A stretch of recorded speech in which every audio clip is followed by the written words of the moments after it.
Salam damai dan sejahtera untuk Bapak, Ibu, dan Saudara yang kekasih di dalam Kristus. Kiranya Tuhan yang selalu menolong, menopang, memimpin, dan menyertai kita dimanapun kita berada beraktivitas. Hari ini kita kembali belajar dari Katekismus Heidelberg, pertanyaan ke-104. Pertanyaannya ialah, apakah yang Allah tuntut di dalam perintah kelima? Jawabannya, agar aku menunjukkan hormat, kasih, dan kesetiaan kepada ayah dan ibuku, dan kepada semua yang memegang otoritas atas diriku. Menundukkan diriku dengan ketaatan yang sepatutnya kepada perintah dan koreksi mereka yang baik, dan juga dengan sabar menanggung kelemahan dan kekurangan mereka. Karena Allah berkenan untuk memerintah kita melalui tangan mereka. Bapak, Ibu, dan Saudara yang kekasih di dalam Kristus, setiap kita dilahirkan, dibesarkan oleh orang tua kita, kecuali memang secara khusus mereka-mereka yang ada dan lahir dengan kondisi kehidupan orang tua yang mungkin saja terlebih dahulu dipanggil Tuhan atau berjuang untuk membesarkan anak-anaknya dan sebagainya. Banyak kasus yang berkaitan dengan kehadiran seseorang di dalam dunia ini. Namun secara umum kita sudah sewajarnya, sepantasnya, selayaknya menghormati orang tua kita. Mengapa demikian? Pertama, secara urutan dan pemahaman yang dinyatakan di dalam Alkitab, jelas sekali bahwa Adam dan Hawa adalah orang tua kita, yang melaluinya Allah membentuk, memberi hidup kepada kita. Yang kedua, karena orang tua kita lah menjadi wadah kekaryaan Allah, membentuk, mengukir, memberikan kepada kita hidup dan kehidupan, di mana sejak konsepsi di rahim ibu kita diberikan hidup dan kehidupan, dan Tuhan membentuk melalui ibu kita. Ayah kita memberikan perlengkapan, persiapan untuk segala hal yang berkaitan dengan pertumbuhan kita di rahim. Sampai kita dilahirkan, dibesarkan, dan mendapatkan asupan, protein, karbohidrat, dan berbagai hal, bahkan pendidikan dan pemahaman kita akan dunia lingkungan di mana kita berada. Yang ketiga, karena memang Tuhan memerintahkan kepada kita menghormati orang tua yang mewakili orang tua.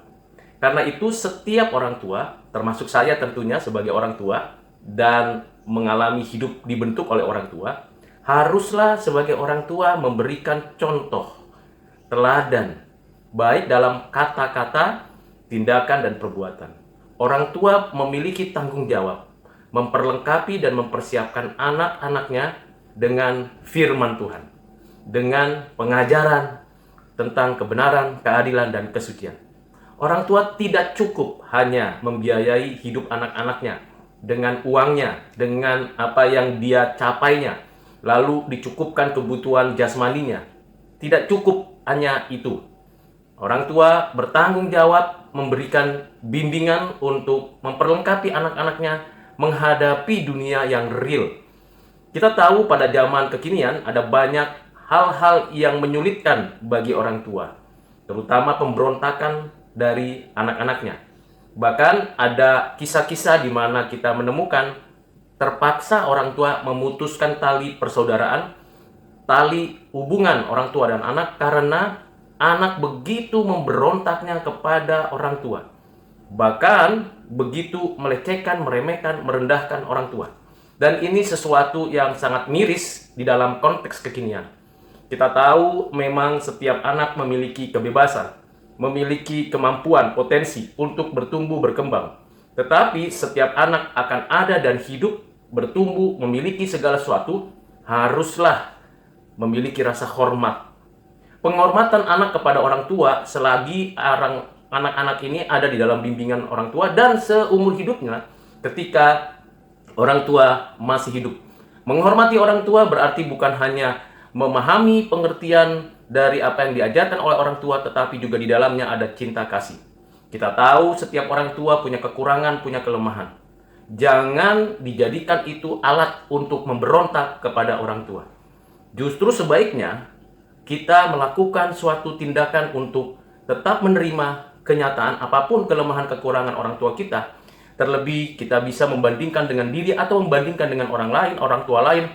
Kita tetap mengasihinya, menghargainya lebih dari sekedar rasa hormat, sungkan, dan sebagainya.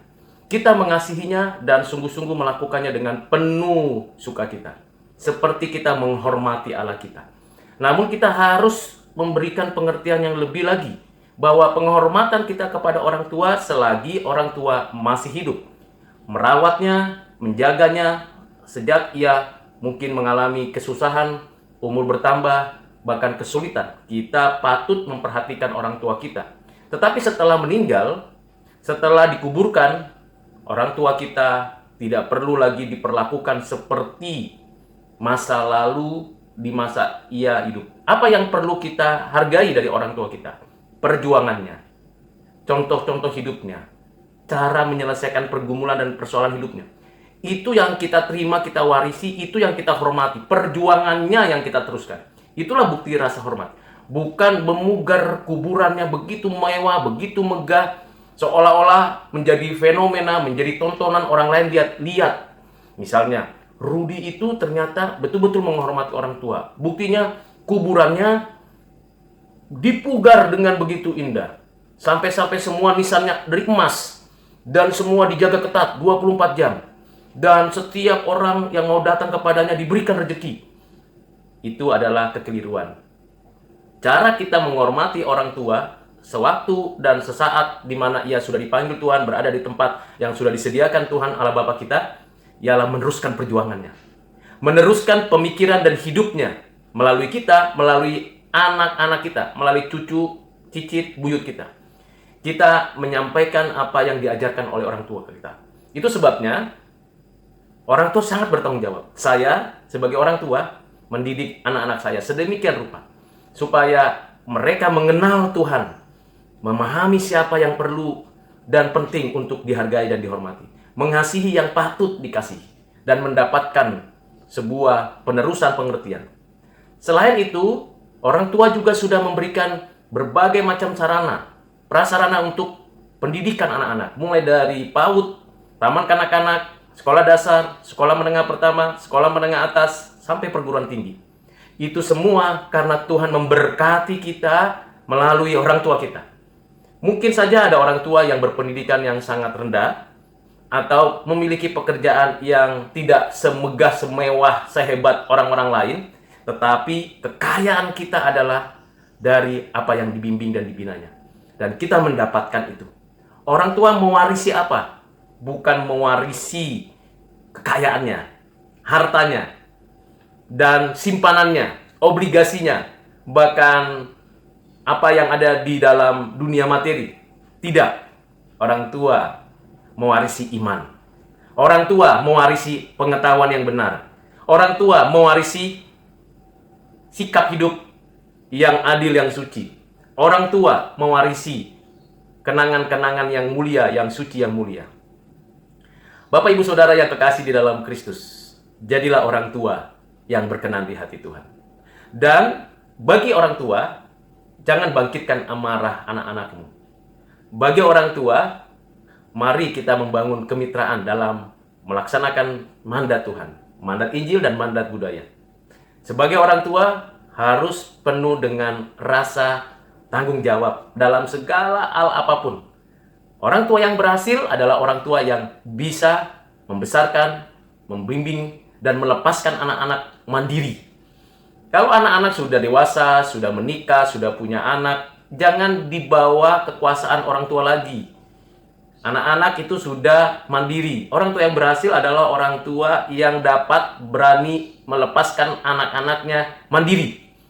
Orang tua yang belum berhasil adalah orang tua yang masih mengikat anaknya sampai anak-anaknya itu pun tidak bisa berbuat apa-apa kecuali bersandar kepada orang tua. Betapa kasihannya anak-anak seperti itu. Hai anak-anak, hormati orang tuamu. Hormati seperti menghormati Tuhan. Hargai. Jangan keluarkan kata-kata yang membuat orang tua kesal. Dengan cara apa? lakukan yang terbaik, belajar dengan sungguh-sungguh, bekerja dengan sangat berkualitas, mengerjakan segala sesuatu dengan unggul, dan semuanya perlu diperhatikan dengan baik. Hai anak-anak, kasihanilah diri kita sendiri, karena pada waktunya kita juga menjadi orang tua. Generasi Z dan generasi Alpha ini adalah generasi yang sangat-sangat dapat membahayakan generasi berikutnya kalau tidak dibina, dibentuk, diwarisi iman, pengetahuan yang benar, karakter yang saleh. Mengapa demikian? Karena tantangannya jauh lebih berat, kesulitannya jauh lebih mendalam. Selain digitalisasi dalam berbagai aspek, kita tahu konteksnya generasi Z, generasi Alpha, dan generasi berikutnya. Mari Bapak Ibu Saudara yang kasih dalam Kristus, kita juga patut menghargai dan selayaknya mencintai dan mengasihi orang-orang yang dianggap dituahkan, dianggap sebagai pemimpin, otoritas yang dapat mengatur kita. Kita menghargainya walaupun mungkin ada kekurangan, kelemahan, keterbatasan. Kita menghargainya sesuai dengan hukum Tuhan, kebenaran Tuhan, keadilan Tuhan, kesucian Tuhan.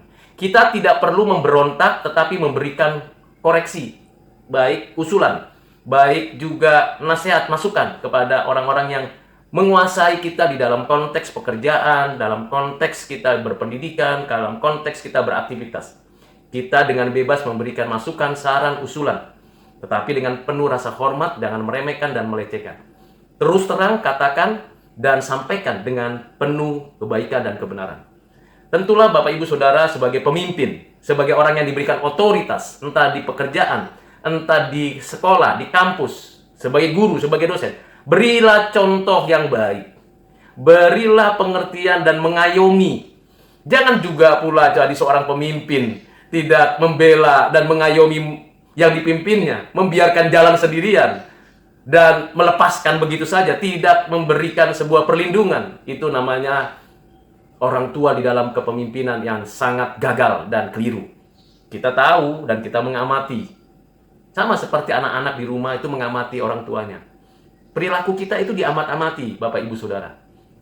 Jadi jangan kita pikir kita bebas lepas tanpa ada yang mempengaruhi atau dipengaruhi. Tidak. Dan kita tahu bahwa pemberontakan anak-anak, pemberontakan orang-orang yang berada di bawah otoritas seseorang atau sekelompok atau institusi adalah pemberontakan oleh karena tidak berlakunya keadilan, kesucian, kebenaran dari apa yang ditonton dan disaksikannya. Sebenarnya, kalau kita mau selidiki perintah yang kelima ini, hormatilah, kasihilah, setialah kepada orang tua kita atau kepada semua orang yang berotoritas atas diri kita. Ditekankan sebenarnya untuk orang tua dan para pemimpin. Karena itu Bapak Ibu Saudara, marilah kita berjuang bersama. Kita membangun peradaban dengan benar. Hai orang tua dan anak-anak, saling mengasihilah. Dan kalau ada kekurangan, kelemahan satu sama lain, harus ada di dalamnya cinta kasih. Kasih yang penuh belas kasihan. Tidak ada orang tua yang sempurna, tidak ada anak yang sempurna. Yang ada adalah kita sama-sama bergandengan tangan dalam satu keluarga, dalam satu komunitas, dalam suatu kehidupan di zaman ini. Kita berjuang bersama. Dan tentulah warisan iman, warisan kebenaran, keadilan dan kesucian, warisan yang seperti itu yang kita teruskan ke generasi berikutnya.